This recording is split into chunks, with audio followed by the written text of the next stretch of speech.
আটা থাকলেই মাত্র 10 মিনিটে এই স্ন্যাক্স রেসিপিটা একবার বানিয়ে দেখুন। একবার বানালে বারবার বানাতে ইচ্ছে করবে, এতটাই টেস্টি হয়। নমস্কার বন্ধুরা, পূর্বাস কিচেনে আপনাদের সবাইকে স্বাগত জানাই। বন্ধুরা, আজকে আমি একটি স্ন্যাক্সের রেসিপি নিয়ে এসেছি। তো চলুন দেখে নেওয়া যাক আজকের এই রেসিপিটি। আমি একটা পাত্রে 1 বাটি মতো আটা নিয়েছি। এবার এই আটার মধ্যে দিয়ে দিলাম স্বাদ মতো নুন।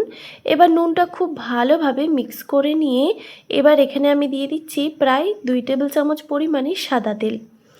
এবার এই সাদা তেলটাকে খুব ভালোভাবে আটার সঙ্গে মিক্স করে নিতে হবে।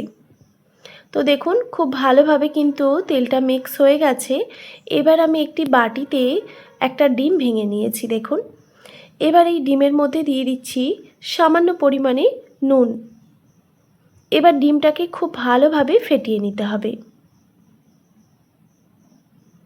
ডিমটা খুব ভালোভাবে ফেটানো হয়ে গেছে। এবার যে আমি আটাটা রেডি করে রেখেছিলাম ময়াম দিয়ে, এবার একটু একটু করে ডিমের মিশ্রণটা দিয়ে একটি সফট ডো বানিয়ে নিতে হবে।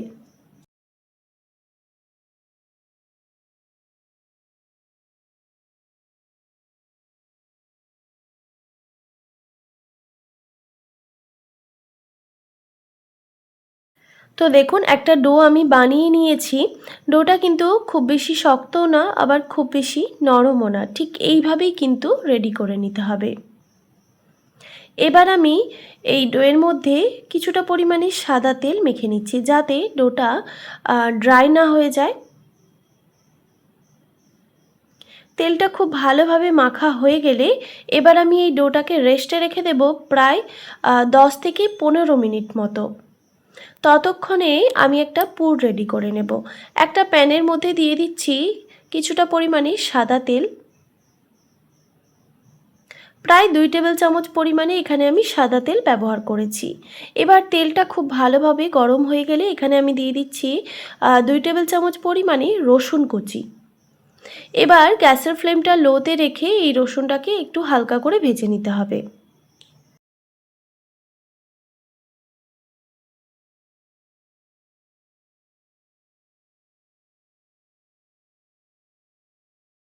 গ্যাসের ফ্লেমটা একদম লোতে রেখে আমি রসুন কুচিগুলোকে খুব ভালোভাবে ভেজে নিয়েছি দেখুন। ভাজা হয়ে গেছে, এর থেকে আর বেশি ভাজবো না। এবার এখানে আমি বেশ কিছুটা পরিমাণে পেঁয়াজ কুচি নিয়েছি। এবার পেঁয়াজগুলোকেও দিয়ে দিলাম।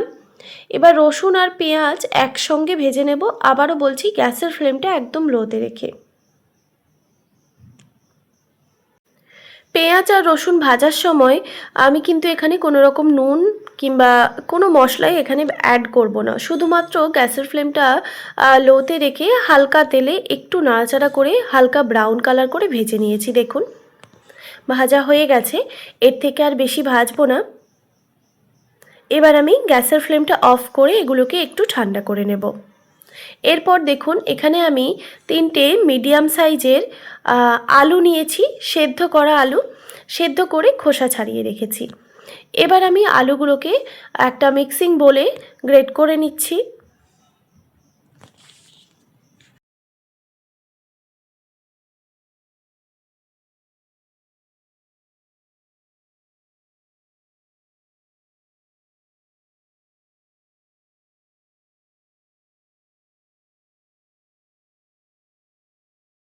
আলুগুলো সব গ্রেট করে নেওয়ার পর এখানে আমি দিয়ে দিচ্ছি বেশ কিছুটা পরিমাণে মোজারেলা চিজ। তো বন্ধুরা, আমি এখানে চিজি একটা স্ন্যাক্স বানাচ্ছি, সেই জন্য এখানে আমি অনেকটা পরিমাণেই চিজ ব্যবহার করেছি। তবে আপনাদের পছন্দ মতো চিজটা আপনারা ব্যবহার করবেন। এরপর দেখুন ভেজে রাখা পেঁয়াজ আর রসুন দিয়ে দিলাম এর মধ্যে। এরপর এখানে আমি দিয়ে দিচ্ছি কিছুটা পরিমাণে অরিগ্যানো।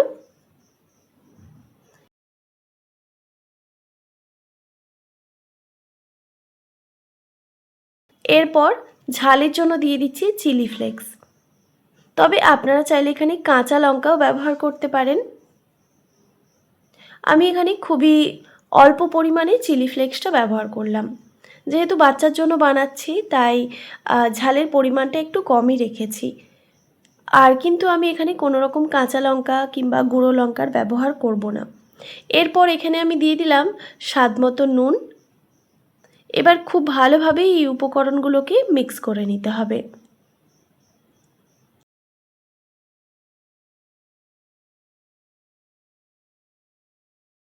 দেখুন খুব ভালোভাবে কিন্তু আমি মিক্স করে নিয়েছি। তো পুর কিন্তু একদমই রেডি। এবার এটিকে আমি সাইডে সরিয়ে রেখে দিচ্ছি। এবার দেখুন আরও একটি ডিম আমি ভেঙে ভালোভাবে ফেটিয়ে নিয়েছি। এটি একটি বড় বাটিতে নিয়ে নিচ্ছি। ভালোভাবে ফেটিয়ে নিয়ে তারপর একটি বড় বাটিতে নিয়ে নিলাম। এবার এই ডিমটাকেও সাইডে সরিয়ে রেখে দিচ্ছি। আর এই দিকে দেখুন ডোটাও প্রায় 10 মিনিট মতো আমি রেস্টে রেখে দিয়েছিলাম। এবার আমি ঢাকাটা সরিয়ে ডোটা একটু চেক করে নেব। তো দেখুন আরও একটু সফট হয়ে গেছে। তো আমি হাত দিয়ে আরও একটু ভালোভাবে ম্যাশ করে নিচ্ছি, তাহলে ডোটা আগের তুলনায় আরও সফট হয়ে যাবে।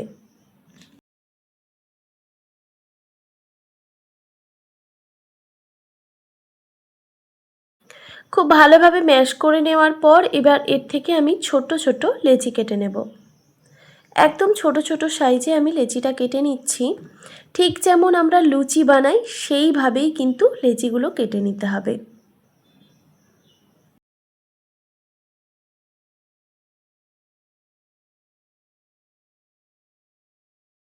দেখুন লেচিগুলো কাটা হয়ে গেছে। এবার আমি 2 হাতের তালু দিয়ে লেচিগুলোকে এইভাবে একটু রাউন্ড শেপ দিয়ে দিচ্ছি, তাহলে বেলে নিতে সুবিধে হবে। বন্ধুরা, এখানে কিন্তু আমার 1 বাটি আটাতে প্রায় 8টা মতো লেচি হয়েছে। তো এবার আমি এই লেচিগুলোকে বেলে নেব। শুকনো আটা দিয়েই আমি বেলে নিচ্ছি। বন্ধুরা, এইগুলো কিন্তু যেইভাবে আমরা রুটি পরোটা বানাই সেইভাবে কিন্তু বেলে নিলে চলবে না, মানে একটু পাতলা করে বেলে নিতে হবে।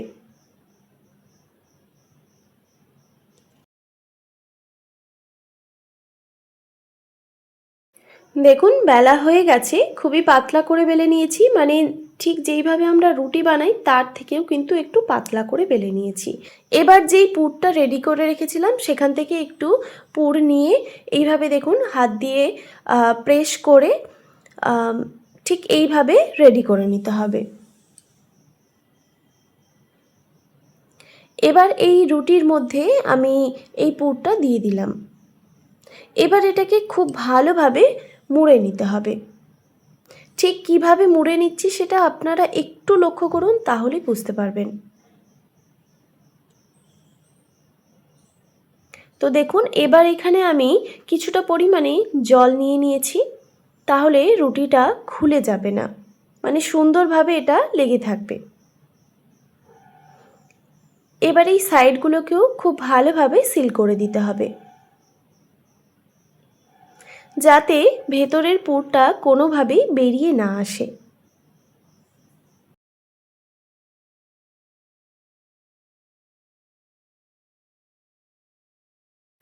খুব ভালোভাবে সিল করে দেওয়ার পর একটু হাত দিয়ে একটু চ্যাপ্টা মতো বানিয়ে নিচ্ছি। দেখুন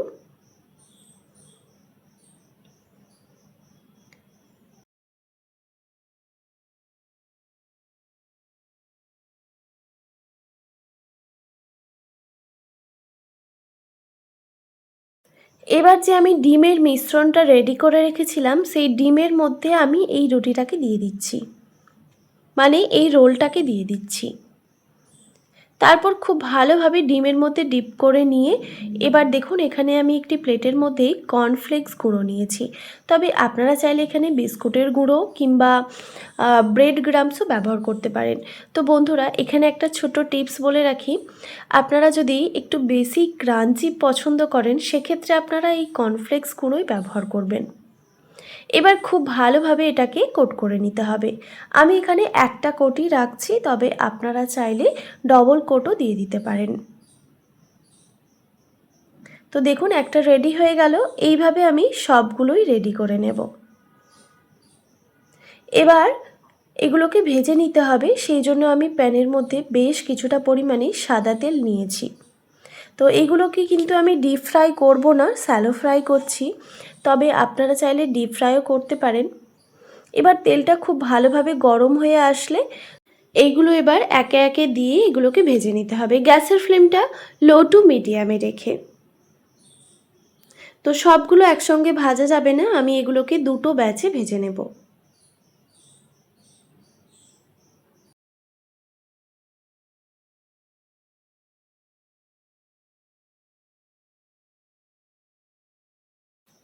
দেখুন একদিকটা যখন ভাজা হয়ে যাবে তখন অপর দিকটাও উল্টে পাল্টে খুব ভালোভাবে ভেজে নিতে হবে, একটা ব্রাউন কালার করে ভেজে নিতে হবে।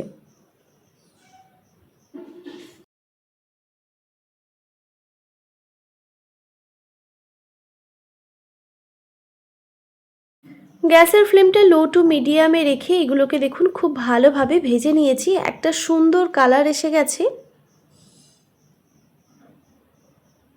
এবার আমি গ্যাসের ফ্লেমটা হাই করে দিয়ে এগুলোকে তুলে নেব।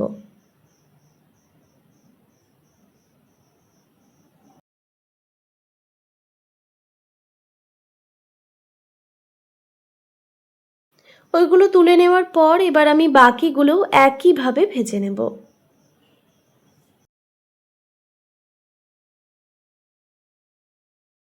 দেখুন বন্ধুরা সবগুলো কিন্তু ভাজা হয়ে গেছে। তো দেখতেই পেলেন কতটা সহজ পদ্ধতিতে আজকের এই চিজি রোল আপনাদের বানিয়ে দেখালাম। দেখুন আমি আপনাদের একটা ভেঙে দেখাচ্ছি।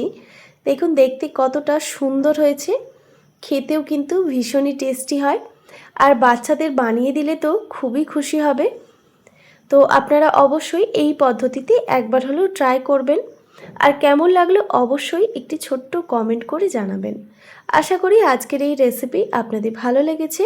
ভালো লেগে থাকলে অবশ্যই একটি like, comment, share and subscribe করে দেবেন, আর পাশে থাকা বেল আইকনটিও প্রেস করে দেবেন।